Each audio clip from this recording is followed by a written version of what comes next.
ही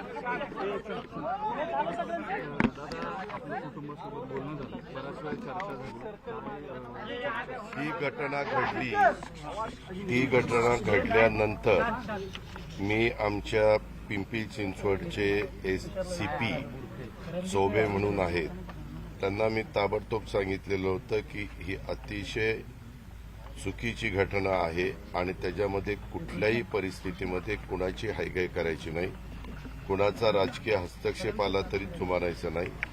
ह्यामध्ये त्या मुलीला ज्या पद्धतीनं त्यांनी छळलेलं आहे त्या सगळ्या गोष्टी जे कोणी संबंधित असतील त्यांना ताबडतोब पकडलं गेलं पाहिजे। त्याच्यात पोलिसांनी त्यांच्या म्हणजे सासूला, वैष्णवीच्या सासूला, वैष्णवीच्या नंदेला, वैष्णवीच्या एका दिराला, नवऱ्याला ह्या सगळ्यांना पकडल्यानंतर त्यांचे सासरे आणि एक दीर हे सापडत नव्हते। मी सतत आमच्या CPंशी संपर्कामध्ये होतो। मला काही कार्यकर्त्यांनी इथं अनिलराव कसपटे जे वैष्णवीचे वडील आहेत त्यांच्याकडे येऊन त्यांच्याबरोबर पण संभाषण करून दिलं। त्यावेळेस मी बाहेरगावी होतो। मी त्यांना सांगितलं की मी कोल्हापूरहून संध्याकाळी आज येणार आहे, मी आल्यावर तुम्हाला भेटायला येतो। तुम्ही मनमोकळेपणाने तुम्ही असाल, तुमचे मिसेस असतील किंवा तुमच्या घरातले जे कोणी सहकारी असतील त्यांनी मला स्पष्टपणे काही गोष्टी सांगाव्यात। येताना मी CPंना पण सांगतो तिथे यायला, जे तपास करतायत त्यांनाही तिथं बोलवतो। अजून काही वेगवेगळ्या पद्धतीची माहिती असेल तर ती पण दिली गेली पाहिजे। ह्याच्यातनं अजून एक व्यक्ती पुढे आलेली आहे, त्यांचं आडनाव चव्हाण म्हणून आहे, ज्यांनी आपल्या इथल्या छोट्या बाळाला आणत असताना चुकीच्या पद्धतीनं काही गोष्टी केलेल्या आहेत, ते रेकॉर्डवर आलेलं आहे। त्यांच्याबद्दल पण टीम पाठवल्यात। काल टीम पहिल्या 3 होत्या, आम्ही वाढवायला सांगितल्या। वाढवल्यानंतर CPंनी सांगितलं होतं त्या सगळ्या टीमलाच की आज जर ते मिळाले नाही तर मग म्हणले ज्या काही पुढच्या गोष्टी करायच्या ते मला नाईलाजास्तव कराव्या लागतील। आणि मग सगळ्या वेगवेगळ्या जे फोन आहेत ते फोन बदलत होते असं पोलिसांचं म्हणणं, परंतु ते सगळी त्यांनी सापळे रचले आणि त्याच्यातनं त्या दोघांना पकडण्यात त्यांना त्या ठिकाणी यश आलं।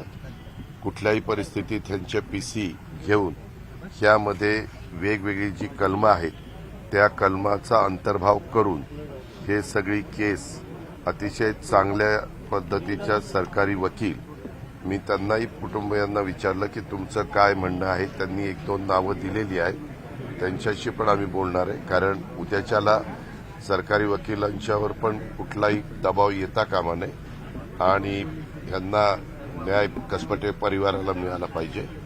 या प्रकारे सगळ्या गोष्टी चालू आहेत। त्यांना सतत रोज काही नवीनची माहिती मिळाली तर त्यांना द्यायला सांगितलेले। आणि ह्याच्यात फास्टॅगवर मी उद्या मुख्यमंत्र्यांच्या बरोबर आम्ही दोघंही दिल्लीला जाणार आहे, त्यावेळेस आम्ही बरोबरच आहोत 2 तास विमानामध्ये। त्यावेळेस मी त्यांना सांगणार की बाबा ही केस आपल्याला फास्टॅगवर चालवायची आणि त्या प्रकारे मुख्यमंत्र्यांनी पण लक्ष घातलेलं आहे, त्याच्यावर ते चालवतील। आज ते पण मगाशी कोल्हापूर विमानतळावर होते, परंतु मी पुण्याला आलो आणि ते दिल्लीला गेले। अशी सगळी पार्श्वभूमी आहे आणि ज्या ज्या गोष्टी सांगितल्या त्या इतक्या नाजूक आहेत आणि इतक्या म्हणजे मनाला वेदना देणार आहे की त्या मी तुमच्या सगळ्यांच्या समोर विशद पण करू शकतो। 2 महत्वाचे मुद्दे त्यांनी मागणी केली कुटुंबियांनी। एक कुटुंबियांनी काही महत्वाच्या मागण्या केल्या होत्या, एक त्याच्यात त्यांच्याकडे वेपनची लायसन्स आहे, ती लायसन्स त्याबद्दल पण सांगितलेलं आहे। जे आमचे CP पुण्याचे त्यांच्या अंडर येणारा एरिया आहे तिथल्या एकाचं लायसन आहे, जो चव्हाण ज्यांनी त्यांना रिव्हॉल्वर दाखवलं तो, त्यालाही ताबडतोब पकडण्याच्या करता आता मी CPला इथनच फोन लावलेला होता, तिथं टीम वाढवायला सांगितल्या आणि त्याचं पण डोकं ह्याच्यामध्ये बऱ्यापैकी चाललेलं दिसतंय। ते मित्रपरिवार दिसतंय, वेगळे काही गोष्टी अशा आहेत की तिथं बोलू शकत नाही, परंतु त्यांचे लांगे बांधे, त्यांनी पण एका मुलीला डिवोर्स दिलेला आहे, त्यांची मुलगी काहीतरी 7 वर्षाची आहे। आता यांच्या परिवारामध्ये वैष्णवीची मोठी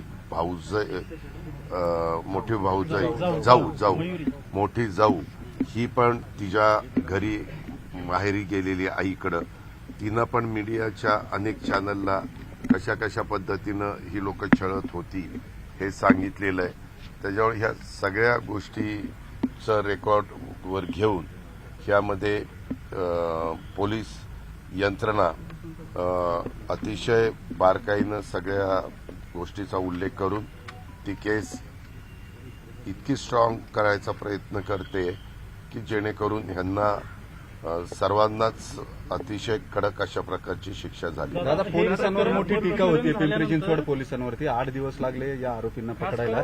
मयुरीच्या केसमध्ये जवळपास 240 दिवस उलटून गेले, जिने 2024 मध्ये केस केली होती 11व्या महिन्यामध्ये. आता चार्जशीट दाखल करायला 90 दिवसांचा कालावधी असतो, त्याच्यात तिप्पट कालावधी गेलाय तरी त्याच्यामध्ये दोषारोपपत्र गेलेले नाही, बी समरी गेलेली नाही. अशा पद्धतीनं पिंपरी चिंचवड पोलीस काम करतायत. 8 दिवसांनी हे आरोपी पकडलेत. मूळ पहिली सेन्सिटिव्हिटी गुन्हा दाखल होण्यापासून आरोपी फरार होण्यापर्यंत फार लाईटली ही केस पिंपरी चिंचवड पोलिसांनी घेतलेली दिसते. कुठलीही आत्ताची या कुटुंबियांना फार पाठपुरावा करावा लागला, तेव्हा एफआयआर दाखल झाली. मी आत्ता कुटुंबियांशी बोललो. माझी मीडियाला हात जोडून विनंती आहे, तुमच्या माझ्या घरातली जर केस असती तर इतकं आपण वाटेवरती आणली नसती. आज ते घरातले ज्या मुलीचे आई, त्या मुलीचे वडील आणि नातेवाईकांनी सांगितलं की आम्हाला पोलिसांचं अतिशय चांगल्या प्रकारचं सहकार्य आहे असं त्यांनी नमूद केलं. त्यांनी सांगितलं की ही केस लवकरात लवकर संपवा आणि यांना सगळ्यांना असं शासन करा की यांना कायमची अद्दल घडली पाहिजे. अशा प्रकारचं झालेलं आहे. मयुरीने तक्रार केली दादा, 200 दिवस हो, मी तुम्हाला सांगतो, हे अनिलराव कसपट्यांच्याबद्दल सांगतोय. मयुरीच्या संदर्भातली केस आता मीडियामध्ये आलेली आहे, ती वेगळी केस आहे. ही केस वेगळी आहे. ती केस पुढे आलेली आहे. पुन्हा त्याच्या संदर्भामध्ये जे कोणी संबंधित ज्या सीपीच्या अंडर मयुरीची केस येते त्यांना सांगितलं जाईल, कारण याच्यामध्ये मुख्यमंत्र्यांनी आणि आम्ही सर्वांनीच लक्ष घातलेलं आहे.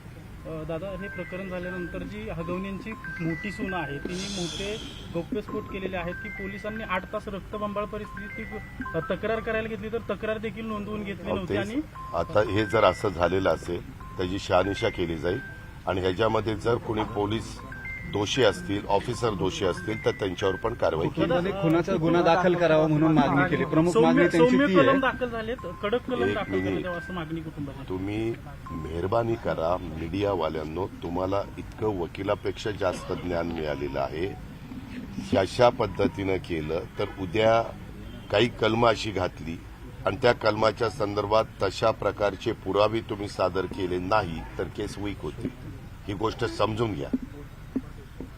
आपल्याला ही केस कशी स्ट्रॉंग राहील ते त्या ठिकाणी बघायचं आहे.